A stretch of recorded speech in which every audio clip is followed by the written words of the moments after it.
Yes, in the last video, we discussed about the Aryans and also homeland of the Aryans, that is, origin of the Aryans, introduction of the Vedic age. Now come across to the Vedic literature. Vedic literature that composed by the Aryans. Vedic literature completed by the Aryans. Vedic literature in the Sanskrit.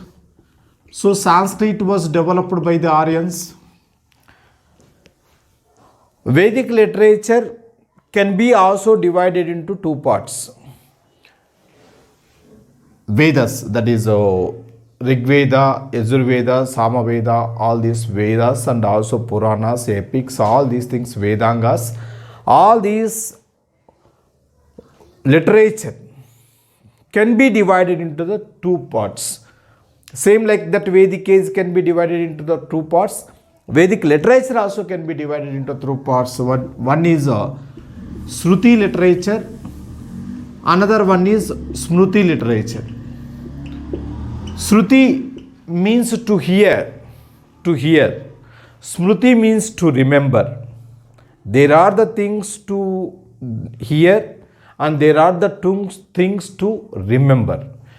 What are the things comes under the Shruti literature? Under the Shruti literature, Vedas, four Vedas, Brahmanas, Aranyakas, and Upanishads. So all these would come under the Shruti literature. Next, what are there in the Smruti literature? In the Smruti literature, there were Vedangas, Upavedas, Shardarsanas, Puranas, Upapuranas, Puranas, Upapuranas, epics, Smruti books. That is, Smruti books means law books. The books which gives the information of law, acts. All these are Vedic literature. We will come into the one by one. First we will take the Shruti literature. Shruti literature. In this Shruti literature, first Vedas. Vedas are four. Veda, this word originated from the root word of vid. Vid means to know. Vid means to know, which means to know. Teluskovadam. Gaining the knowledge. Same Vidya. Vidya is education. The main intention, main aim of the education is to know, not for the job, not for the purpose of the getting job. If you gain the knowledge, that knowledge gives to the job. Not directly education will give the job. So this is what the Vedas. And the Vedas are not written by the human beings. That's why Vedas are apaurusheyas. Vedas are apaurusheyas, not written by the human kind. But how Vedas has been composed? Who wrote initially? According to the Vedic literature, according to the Puranas, Vedas were taught to the seven sages by the Lord Pasupati, he was called as a creator. The creator taught Vedas to the sages. Sages spread Vedas. After the spreading the Vedas has been composed. Originally, Vedas has been composed in the early Vedic period, later Vedic period, orally. They composed orally, not in the written form. Because Aryans were illiterates. Aryans, they did not know, they were ignore of the writing and ignore of the writing. Ignore of the writing and ignore of the reading. They did not know how to write, they did not know how to read. The Vedas are transformed from one generation to the another generation orally. One generation to the another generation in the oral form. What is generation? Generation is considered to be a 20 years gap. At the age of the 20 years, one person is eligible to get the marriage, and after that he will get some other his generation. Like the some people, they would live 3 to 4 generations even.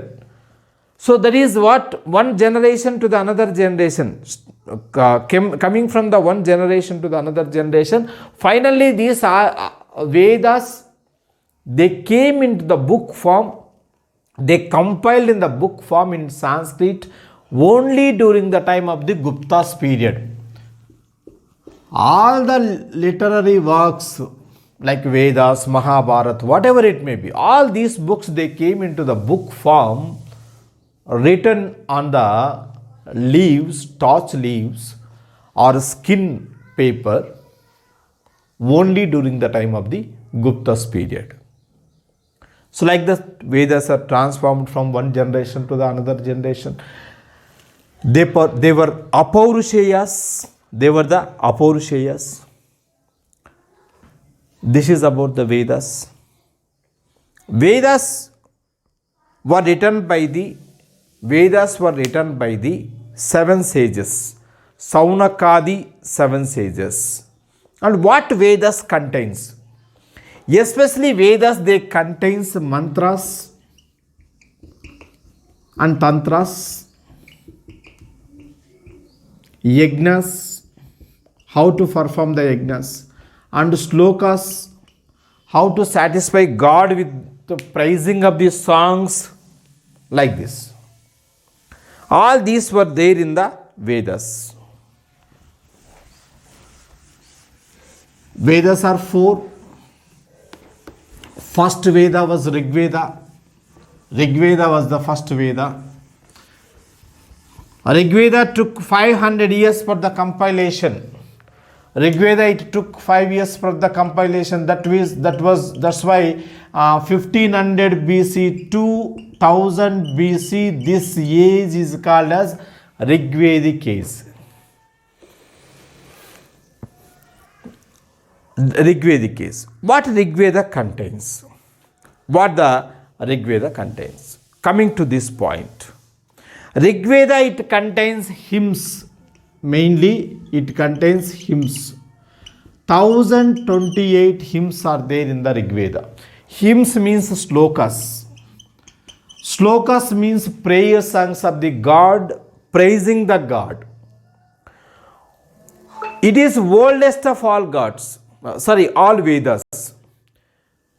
Rig Veda is earliest of all the Vedas, oldest of all the Vedas. It belongs to Sakala school. Sakala school.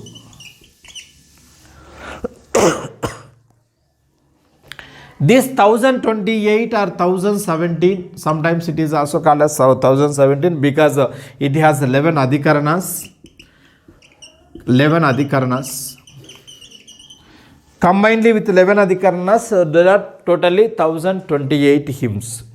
These 1028 hymns of the Rig Veda divided into 10 mandalas. That means 10 books, 10 volumes. It contains the 10 volumes. Rig Veda contains 10 volumes. Out of these 10 volumes or 10 mandalas, 2 and 7 was oldest. Only 2 and 7 was the oldest. Remaining all are the latest. What contains in that?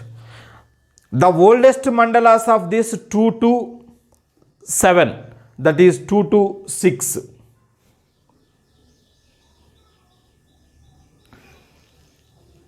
Oldest are the 2 to 7 mandalas. Second mandala to the 7 mandala, these are the oldest. Second mandala to the 7 mandala are the oldest mandalas.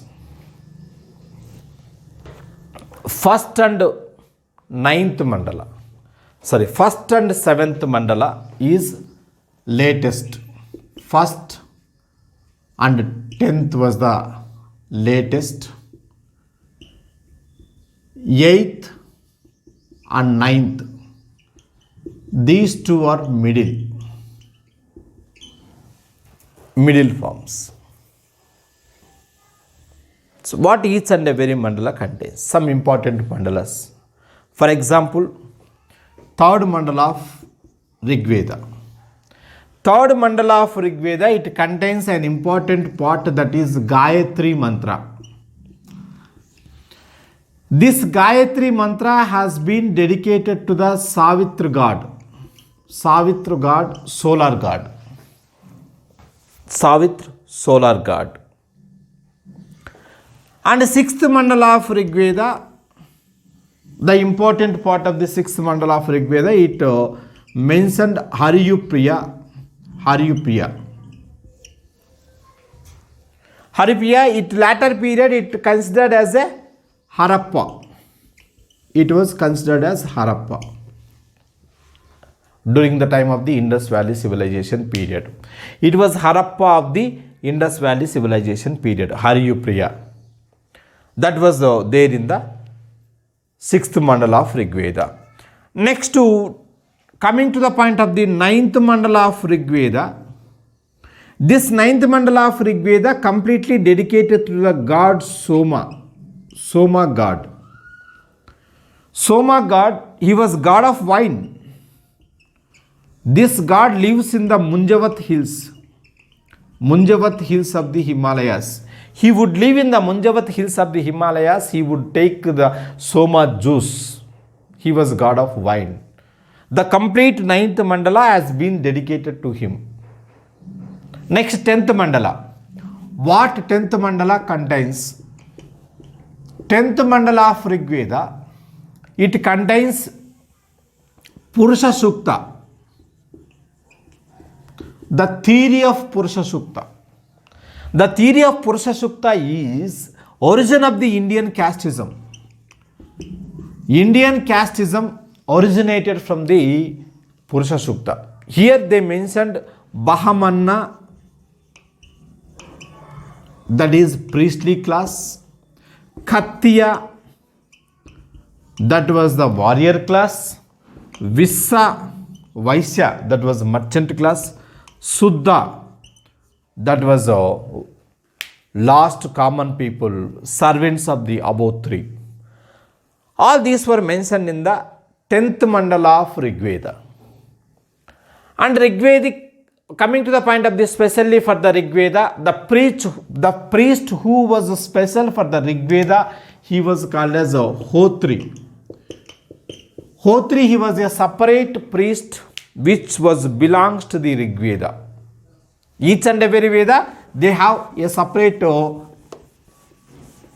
priest. So he was the separate priest for the Hotri was separate priest for the Rig Veda. After this Rig Veda, next we will discuss Yajurveda. Yajurveda. Yajurveda, it speaks about cults and rituals of India. Cults and rituals. It mentioned the cults and rituals completely related to the Brahmanas. Yajurveda divided into two parts. Collection of the performance of sacrifices. It was the collection of this performance of sacrifices. It divided into two parts. Sweta Yajurveda and Krishna Yajurveda. Sweta or Sukla Yajurveda. Sukla Yajurveda or Krishna Yajurveda. Sukla is white. This is black. This is in poetic form. This is in prose form. The only Veda which is available in both prose and poetry, that is Yajurveda. It contains all the sacrifices. Yajnas, yagas, all these sacrifices. How to perform the yajnas, how to perform the yagas, all these were there in the Yajurveda. Yajurveda, it consists of 40 chapters. Originally, it consists of the 40 chapters. Each and every chapter contains the rituals. And also I discussed that only Veda in prose and poetry form. The separate priest for the Yajurveda, he was Advaryu. Advaryu. He was a separate priest for the Yajurveda.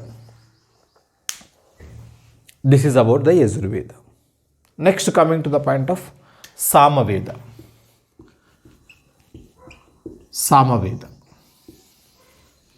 Samaveda, it contains music or rhythmic style. Rhythmic styles. All the Rigvedic slokas or all the Rigvedic hymns, how to perform in the rhythmic way, how to sing in the rhythmic way, that is music. Originally, we come into the point of the understanding. Samaveda, it is origin of the Indian music. Indian music originated from the Samaveda. How many parts are there in the Indian music? Indian music, it contains two parts. Two classical musics are there in India. One is Karnataka. Another one is Hindustani. Karnataka music is famous in the South India. Hindustani music is very famous in the North India. North India and South India. It is very famous in the North India and South India. So, Samaveda, it contains music in the rhythmic style. All the slokas are there in the rhythmic style. Indian music originated in the Samaveda. Karnataka and Hindustani. We know that Karnataka music is completely devotional. Hindustani music is combination of all. Karnataka music popularized by the different personalities like M.S. Subbalakshmi, Balamurali Krishnan. These were popularized Karnataka music not only in India, outside of India. It is also very popular in the outside of India, Karnataka music. Later period, Hindustani also developed. So this Samaveda, it speaks about the music. Indian music. And coming to the point of separate priest for the Samaveda, Udgatri. Udgatri, he was a priest for the Samaveda, a separate priest for the Samaveda. After the Samaveda, last Veda was Atharva Veda. Atharva Veda.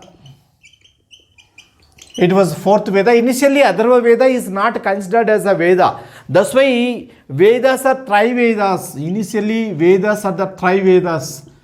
Rig Veda, Yajurveda, Samaveda. Only these three Vedas considered as a Vedas in the earlier period. Later period, Atharva Veda added as a Veda. Because Atharva Veda, it has no Brahman. It contains magical spells. Black magic, magical spells, black magic, mantras and tantras. It contains the mantras and tantras. Atharva Veda is entirely different from the other Vedas, other three Vedas. It is important and interesting. It is important and interesting as it describes the popular beliefs and superstitions of our India and humble folk of India. There are beliefs, popular beliefs, and also there are superstitions of the humble folk, mantras and tantrics. If one practice the Atharva Veda, he will become Baba. Or what is that? Creating ash from the air, creating some gold from the air, taking gold from the air, like that. There are so many Babas are there in India. So this is about the four Vedas. After the Vedas, the next part of the Vedic literature is called as Brahmanas. After the Vedas, the next part of the Vedic literature is called as Brahmanas. What Brahmanas contains? Brahmanas, they also contains cults and rituals, yagnas and yagas. Originally they are 19 in number, but available Brahmanas are there only 7. Only 7 available Brahmanas are there. They contains rituals and cults, especially to the Brahmanical priestly class. For example, if you take some examples of the Brahmanas like Aitareya Brahmana, and Kausataki Brahmana. Aitareya Brahmana and Kausataki Brahmana, these two Brahmanas were related to the Rig Veda. These two were related to the Rig Veda. Rig Veda, it has 2 Brahmanas. Yajurveda has 2 Brahmanas. Samaveda has 2 Brahmanas. But Atharva Veda has only 1 Brahmana. Like that.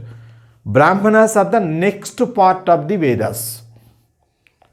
Vedas are considered as Samhitas. Samhitas, Brahmanas, Aranyakas, Upanishads are the 4 parts of the Vedas. These are the 4 parts of the Vedas. Coming to this point, Atharva Veda. What Atharva Veda says? For example, we are knowing from the Atharva Veda, it has the first and foremost Brahmana mentioned the word Andhra. Andhra word first time mentioned in the Aitareya Brahmana. How it was been mentioned in Aitareya Brahmana, Andhra? Vishwamitra, he was called as Vishwaguru. There was a story. Vishwamitra has 50 sons officially, and he has another 50 sons unofficially. One day this Vishwamitra, he brought Sanasepa as a successor. He brought one person, Sanasepa, not among the 50 sons, among other the 50 sons. Sanasepa brought by the Vishwamitra. And Vishwamitra said, he is my successor. After me, he will look over the everything. After me, the seat will be belongs to the Sanasepa. That's why these 50 sons were not accepted. So he cursed these 50 sons. You go and join with Godavas and Andhras, the people, those who were lower origin. In the Vishwamitra's Aitareya Brahmana, Sanasopakyanam, that story is called as Sanasopakyanam. In that Sanasopakyanam, Vishwamitra, he mentioned Andhras as a lower origin. Sudras, lower origin. Like that, Andhra word has been mentioned in the Aitareya Brahmana. And Aitareya Brahmana, there is another thing in the Aitareya Brahmana which give more and more controversy. Later period there occurred rivalry between the Brahmanas and Kshatriyas. There occurred rivalry between the Brahmanas and Kshatriyas only because of Aitareya Brahmana. Originally, our Indian society, Brahmana, Kshatriya, Vaisya, Sudra. It was the order of our Indian society. But what mentioned in the Aitareya Brahmana? They mentioned that Kshatriya, Brahmana, Vaisya, Sudra.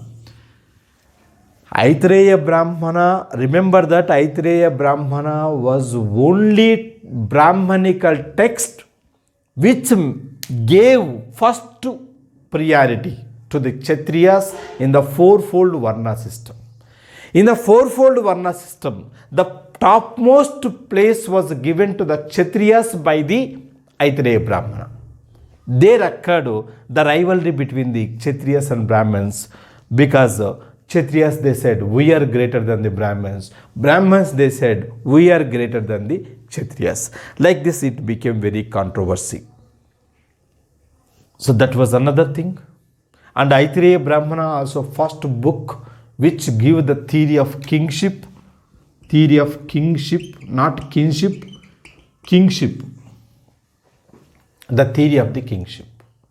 How king should perform his duties, what is the kingship, and who is eligible for the kingship. According to the Aitareya Brahmana, the eldest person of the family is eligible for the kingship.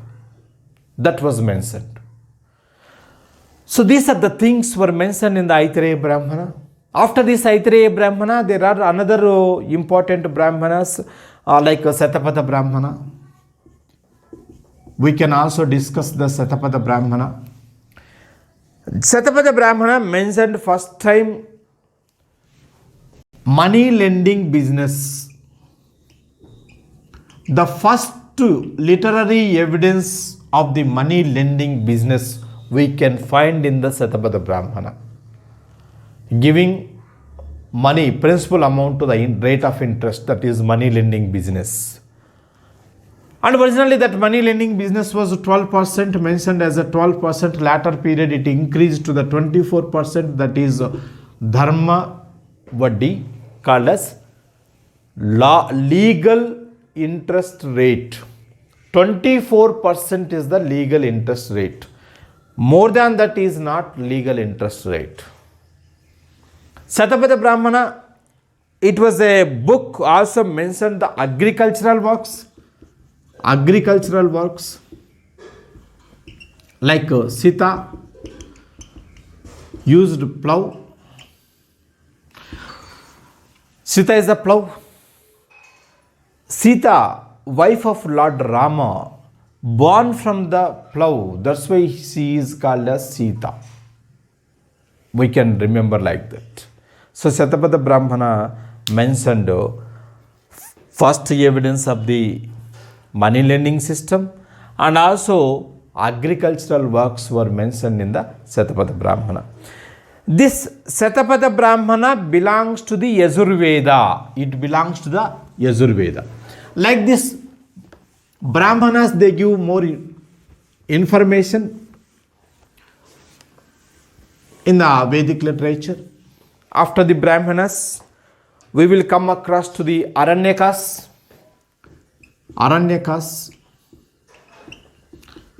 Aranyakas means wild books or forest books. Aranyakas means wild books or forest books. They were the appendix of the Brahmanas. That means like Upakhyanas of the Brahmanas, Upavachakas of the Brahmanas. They were the forest books. So they deal with mysticism. That is mysticism.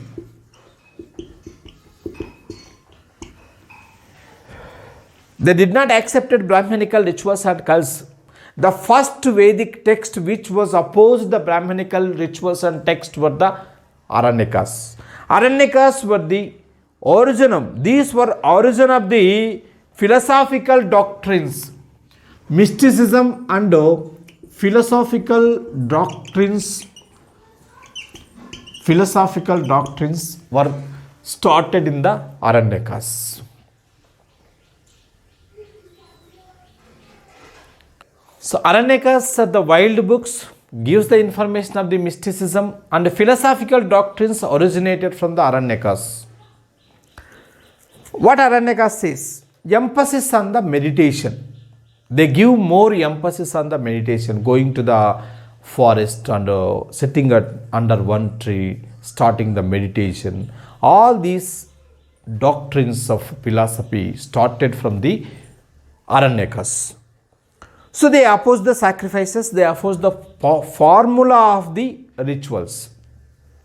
They stopped the formula of the rituals. That is what called as logic has been started from the Aranyakas. Logic has been started. After the Aranyakas, next to Upanishads.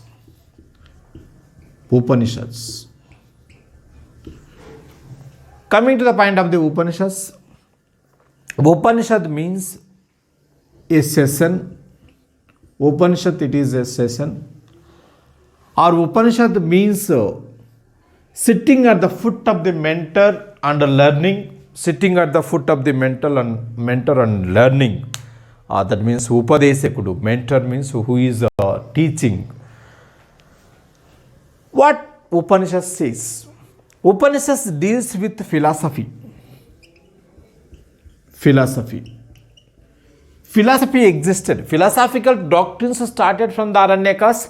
Philosophy existed from the Upanishads. Philosophy means Vedanta. That means end of Vedas. End of Vedas. Vedas are ended. Then Upanishads, the stage of the Upanishads has been started. Upanishads are 108 in number. 108 in number. There are some important Upanishads. We can take some important Upanishads like Mandanyika Upanishad. Mandanyika Upanishad. From this Mandanyika Upanishad we took Satyameva Jayate. Satyameva Jayate. This has been taken from the Mandanyika Upanishad. That means truth always scores victory. Truth trumps. Truth trumps. This has been taken from the Mandanyika Upanishad. Other Upanishads like Brihadaranyaka Upanishad. Brihadaranyaka. From the Brihadaranyaka Upanishad, we has taken from the Asatoma, Sargamaya, Tamasoma, Jyotirgamaya. That has been taken from the Brihadaranyaka Upanishad. Taittiriya Upanishad.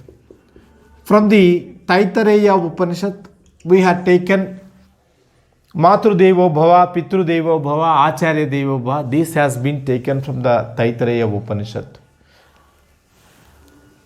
Kathopanishad. Kathopanishad speaks about the dialogue between Yama and Nachaketa. Nachaketa, a boy. The life of the Nachaketa has been taken by the Yama at the early age. So, Kathopanishad speaks about the Yama and Nachaketas, the dialogue between the Yama and Nachaketa. In this Yama and Nachaketa, they speaks about the definition of the death. About the death and about the birth has been discussed in the Kathopanishad. Nachaketa and Yama dialogues. Like this, there are some important Upanishads to discuss. Chandogya Upanishad. Chandogya Upanishad. Another Upanishad. Chandogya Upanishad first time mentioned 3 ashramas.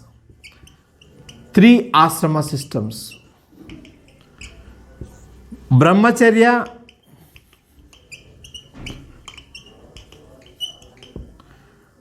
three ashramas are the Brahmacharya, Gruhastya, Vanaprasthya. These 3 were mentioned in the Chandogya Upanishad. Next, Jabala Upanishad. Jabala Upanishad, it mentioned 4th one, that was moksha or sannyasin, attainment of the salvation, sannyasin. Like 4 ashramas. One should complete these 4 ashramas. Each ashrama life contains 25 years. The 100 years of the life of human being will be fulfilled with the completion of these 4 ashramas. Like this Chandogya Upanishad and other Upanishads are discussed. Upanishads advocates Gnana Marga is the main path of the attainment of moksha. Gnana Marga is main way of the pathway of the attainment of moksha. What moksha? Moksha is the ultimate aim of the birth of the humankind is moksha. Why humankind born? The main aim of the birth of the humankind is attainment of moksha.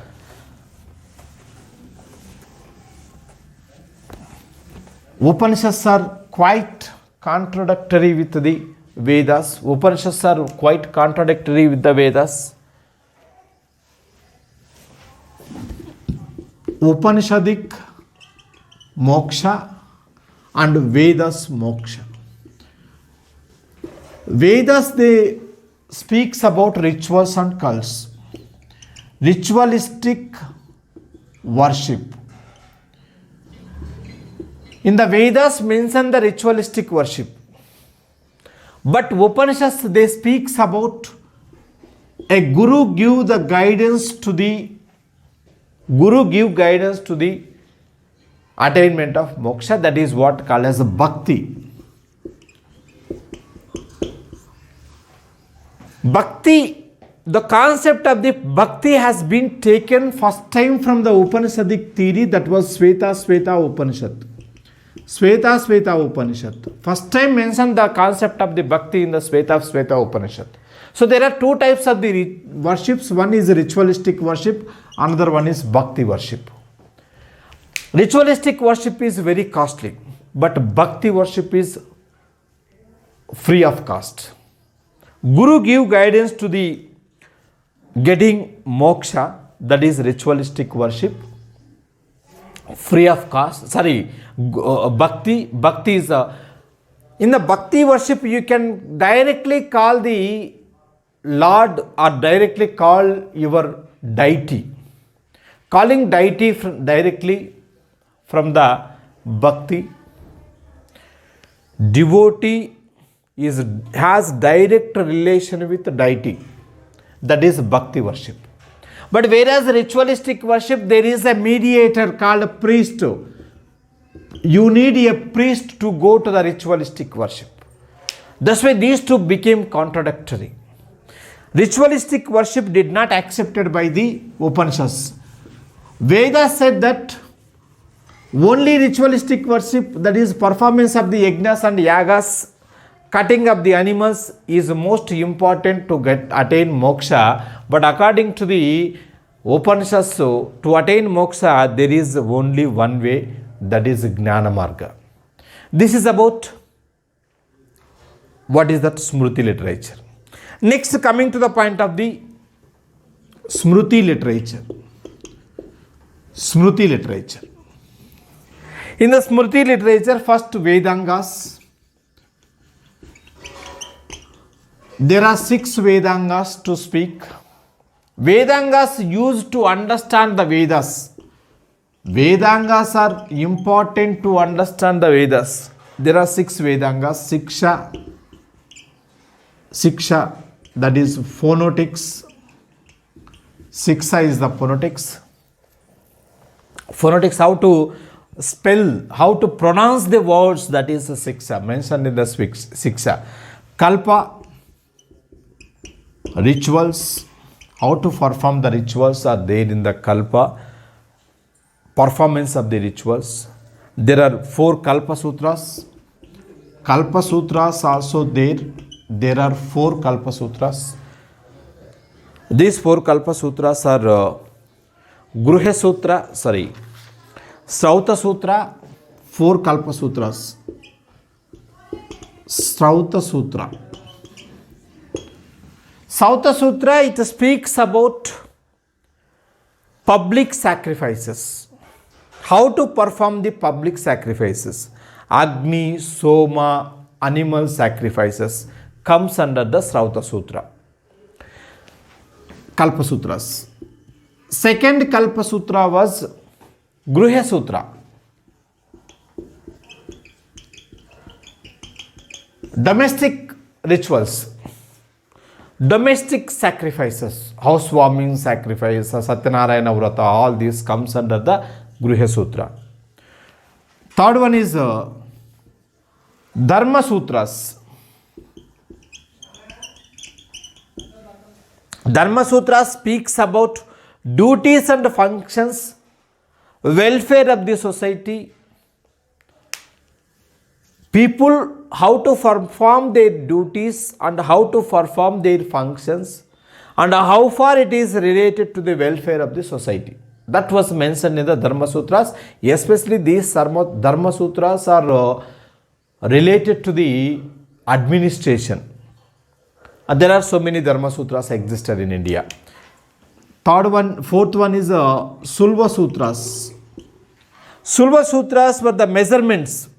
Architecture existed from the Sulva Sutras. They are the measurements. So like this, there are 4 Dharma Sutras, there are 4 Kalpa Sutras. After the Kalpa, Chanda. Chanda, it is a matrix. Chanda is matrix. Nirukta. Nirukta, it is etymology. Etymology. Chanda is a chandas like chandas. Grammar like chandas. Nirukta, etymology. It is a, what is that? Origin of the words. How words are originated. How words are existed. Explanation of the words mentioned in the Nirukta. Explanation of the words of the Vedas. Jyotisha. Astrology. How astrology mentioned in the Vedas? Vyakarana, grammar. How grammar mentioned in the, how grammar can understand from the Vedas. So one can understand all these Vedangas from the Vedas. Phonetics, we can understand phonetics of the Vedas from the Siksha. We can understand rituals from the Vedas. We can understand matrix, that is Chaddas, etymology, astrology, grammar. To understand all these things, so Vedangas are existed. There are 6 Vedangas. And Upavedas also comes under the Smruti literature. There are 4 Upavedas. Upavedas are 4. Dhanurveda. One is Dhanurveda. It speaks about archery. Dhanurveda is archery. Second one, Gandharva Veda. It is music. Gandharva Veda is the music. Ayurveda. Ayurveda. Medicine. Silpa Veda. Sculpture.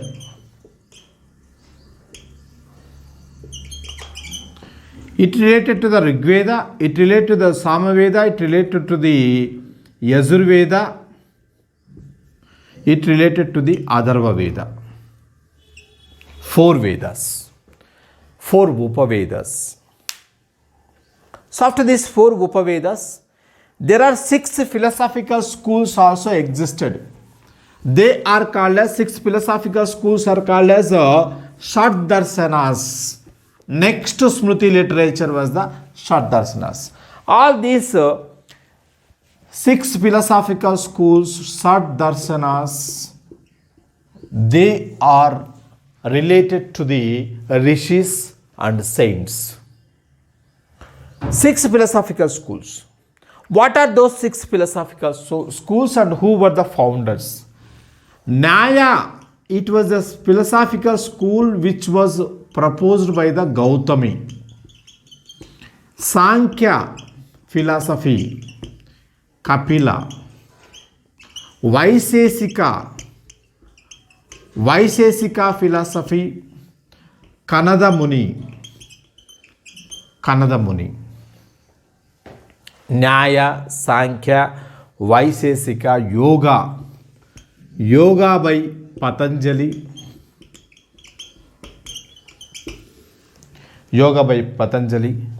Purva Mimamsa, Jaimini. Purva Mimamsa, Jaimini. Uttara Mimamsa, Badarayana. Uttara Mimamsa was the Badarayana. Like this 6 philosophical schools. All these 6 philosophical schools used to exist other religions. Sankhya philosophy used to existence of the Buddhism and Jainism. Buddhism, Jainism belongs to the Sankhya philosophy. Sankhya philosophy denied the existence of the God. Sankhya philosophy, it proposed the theory of nature. Nature is a cause for the birth of universe, not God. God is not what is the cause for the birth of the universe according to the Sankhya philosophy.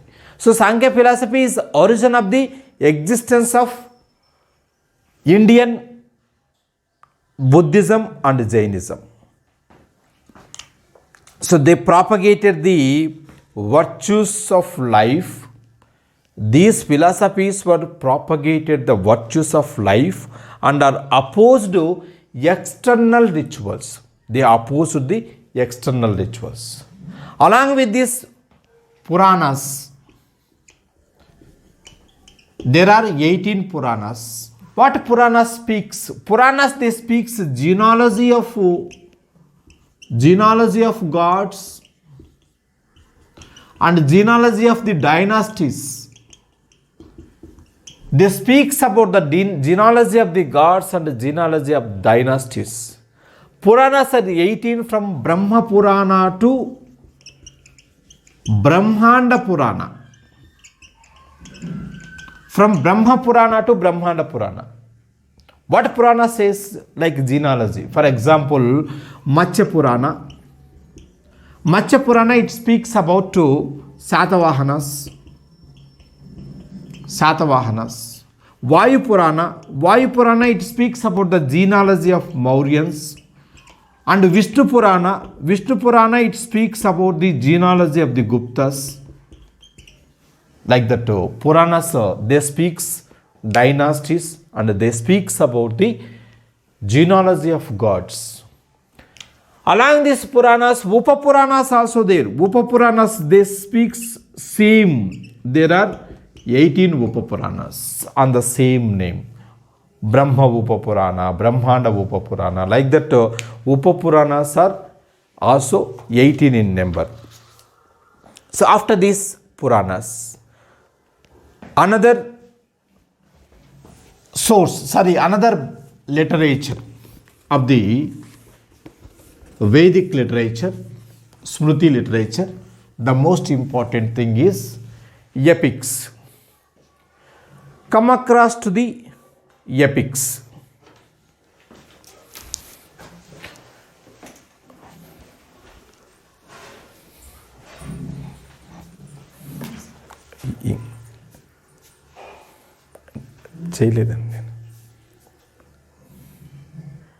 Now epics. Last part of the Vedic literature, epics. There are two epics, Ramayana and Mahabharata. Ramayana and Mahabharata. These two are the epics. What are the importance of the epics? Epics are important to attain 4 goals of the life. There are 4 goals of life. For each and every person should complete these 4 goals. What are those 4 goals? Dharma, Artha, Kama, Moksha. These 4 called as 4 goals of the humankind. Purusharthas, they are called as Purusharthas. One should follow the Dharma. Following the Dharma or order, attainment of the, what is that, gaining of the wealth, that is Artha. Desires, clearing the desires, solution for the desires, that is Kama. Finally, he will goes to the Moksha. What is Moksha? Moksha is the ending of the birth. The ultimate aim of the birth of the humankind is Moksha. If one should attain the moksha, there ended the birth.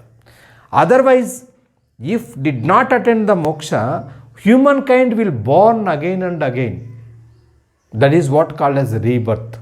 Rebirth theory and karma theory mentioned in the Upanishads. Rebirth and karma theory. Karma theory, karma is not fate. Karma is completely related to the work. Completely related to the activity.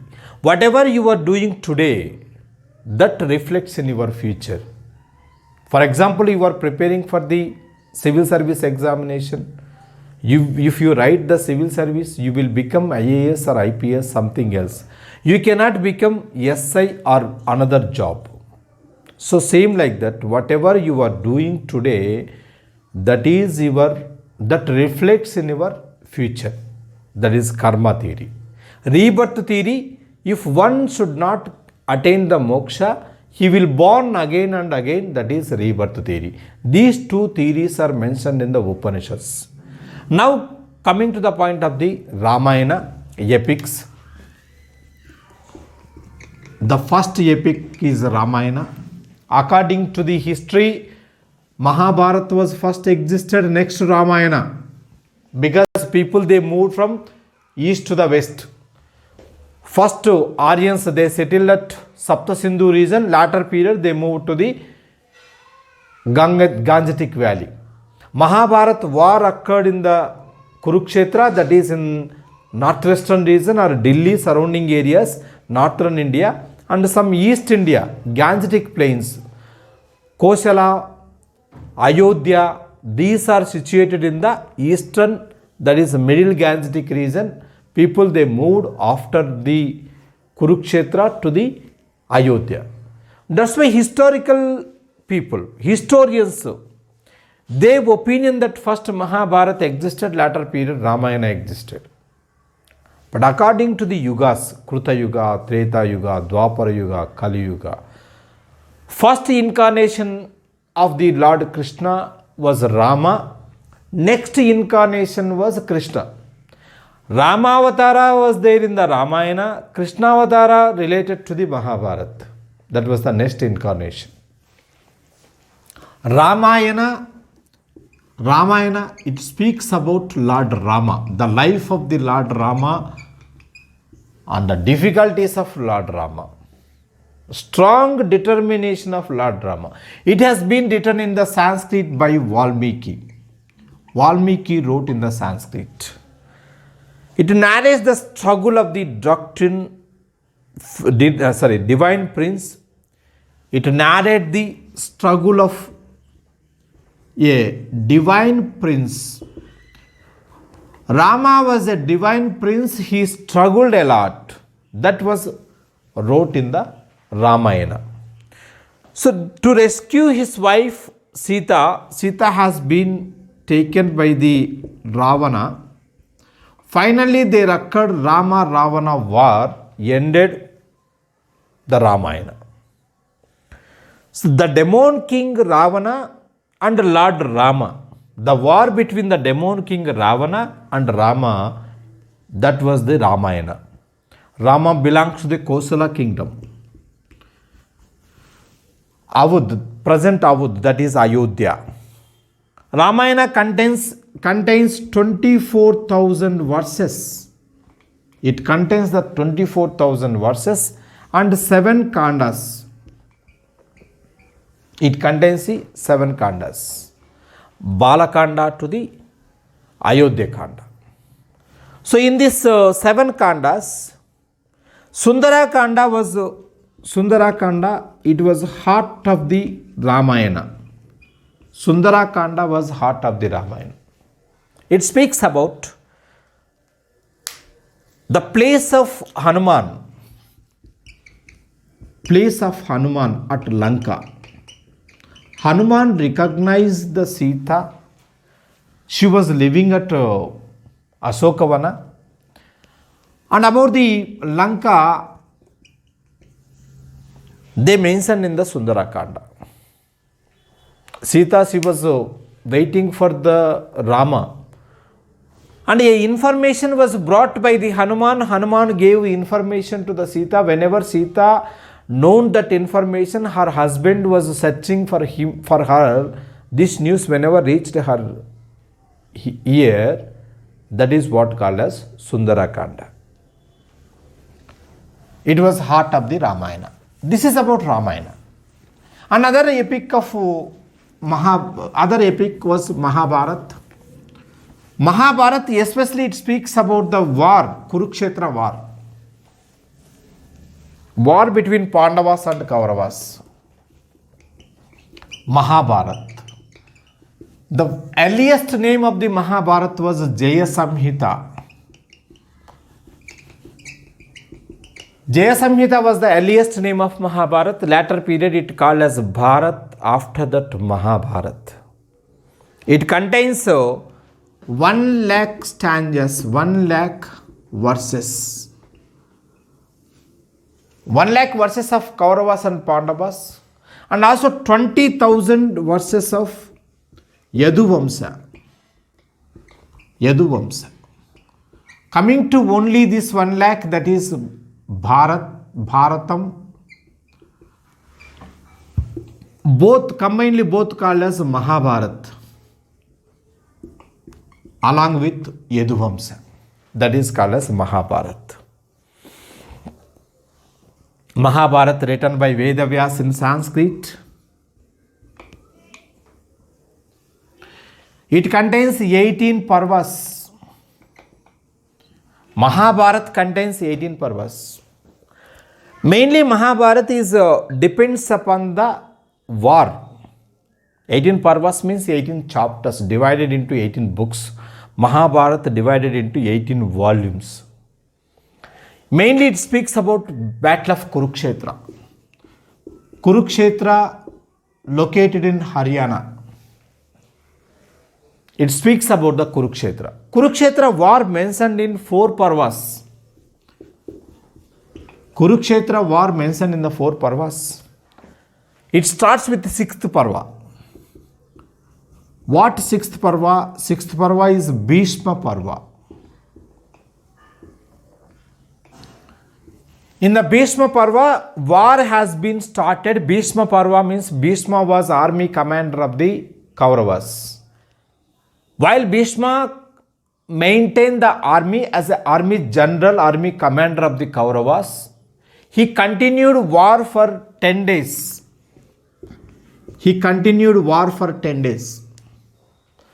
During the time of the Bhishma parva, whenever war was started, Arjuna, he left his arms and ambitions. He far away, he withdrawn from the battlefield, left arms and ambitions, coming out from the war field. Then Krishna went to the Arjuna.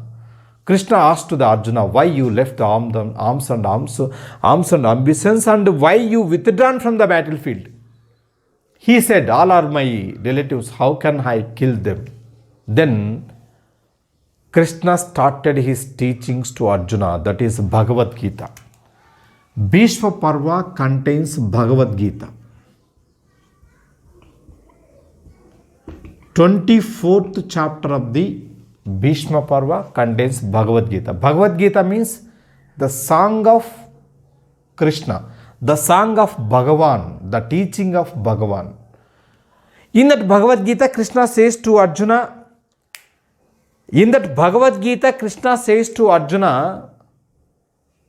you do your karma. While you are performing your karma, no need to worry about the sin. No sin will attach to you while you are performing your duty. Do your duty. Then Arjuna started his duty. Bhishma continued war for 10 days. After the 10 days, Bhishma fell down on the weapon, that is what called as Ampasaya, arrow's bed. Then after this, Drona started to command the Kaurava forces. 7th Parva, that is Drona Parva. Drona continued war for 5 days. He continued war for 5 days, Drona. Dronacharya, he was Guru. And also he was a mentor of both Kauravas and Pandavas, but he waged war on the side of the Kauravas.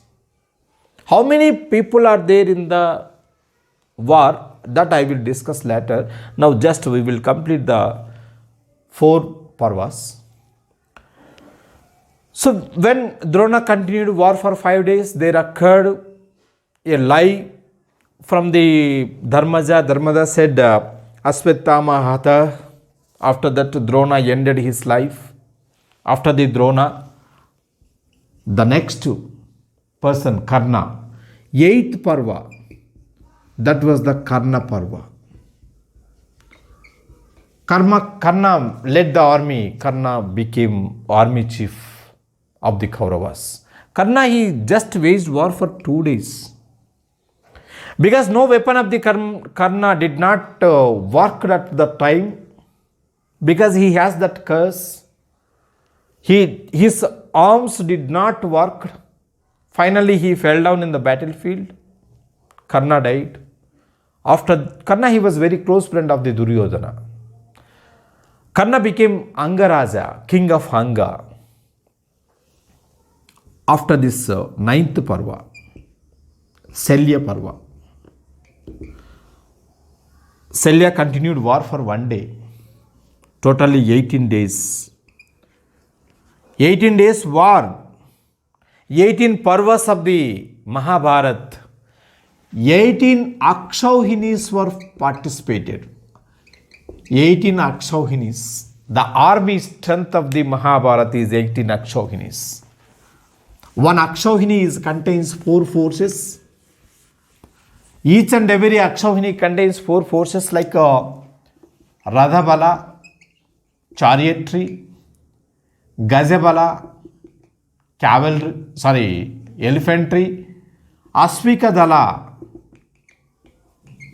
cavalry, Padatidala, infantry, chariotry, elephantry, cavalry, infantry. These 4 were 4 forces of army. One Akshauhini. What is one Akshauhini? How many people are there in the one Akshauhini? Radhabala, that is around 6,000. Radhas, 6,000 drivers, 6,000 warriors. Gazabala, 6,000 elephants and 6,000 warriors. Ashvikadala, nearly 21,000 horses, 21,000 warriors. Padatidala, 1,09,000 foot soldiers. Totally around 1,50,000. Like that, 18 Akshauhinis. 11 Akshauhinis on the side of the Kauravas. 11 Akshauhinis on the side of the Kauravas. 7 Akshauhinis on the side of the Pandavas. See how many people participated in the war. They collected this much of the people. The entire population might be participated in the war. It is more than the First World War, more than the Second World War. Even First World War or Second World War, people did not participate this much of the population. 1,50,000, 18 Akshauhinis, nearly 28 lakhs people participated in the battlefield. This is what called as the Great Kurukshetra War, ended by the 9th Parva. The main theme of the Mahabharata is to explain about the Battle of Kurukshetra. So like this, epics are also related to the Vedic literature. Yeah, this is about Vedic literature. We completed Vedas, Brahmanas, Aranyakas, Upanishads. After all these 4 belongs to the Shruti literature, the remaining belongs to the Smruti literature. So by this ended Vedic literature. In the next video, we will discuss what is that conditions of the Rigvedic case and also conditions of the latter Vedic case by comparison. Okay, good luck to you all.